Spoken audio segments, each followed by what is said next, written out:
வணக்கம் நண்பா நம்பீஸ். நம்ம சேனலில் துபாய்க்கு புதுசாக வேலை தேடிவர்களுக்கு யூஸ்ஃபுல்லாக இருக்கிற மாதிரி ஒரு சில வீடியோஸ்லாம் போட்டுட்டு வந்துட்டு இருக்கிறோம்.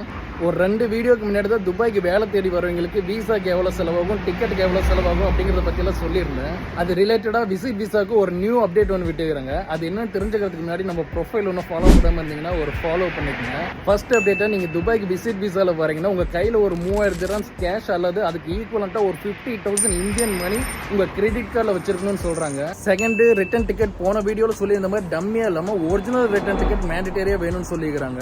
தேடி நீங்கள் 2 மாதம் தங்கறதுக்கான அட்ரஸ் ப்ரூஃபும் நீங்கள் யாரை பார்க்க வரீங்களோ அவங்களோட எமிரேட்ஸ் ஐடி ப்ரூஃபும் வச்சிருக்கணும்னு சொல்லிக்கிறாங்க.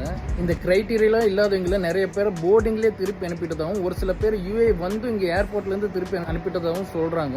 ஸோ இதை பார்த்துட்டு இருக்கிற நண்பர்கள் இல்லை உங்கள் நண்பர்கள் உங்கள் ரிலேட்டிவ்ஸ் யாராவது ரீசெண்டாக துபாய்க்கு வரதா இருந்தாங்கன்னா அவங்களுக்கு இந்த வீடியோ ஷேர் பண்ணிவிடுங்க. இப்படி ஒரு விஷயம் இருக்குதுன்னு எங்களுக்கு தெரியப்படுத்துங்க. இந்த வீடியோ யூஸ்ஃபுல்லாக இருந்தால் ஒரு லைக் பண்ணுங்கள். இந்த மாதிரி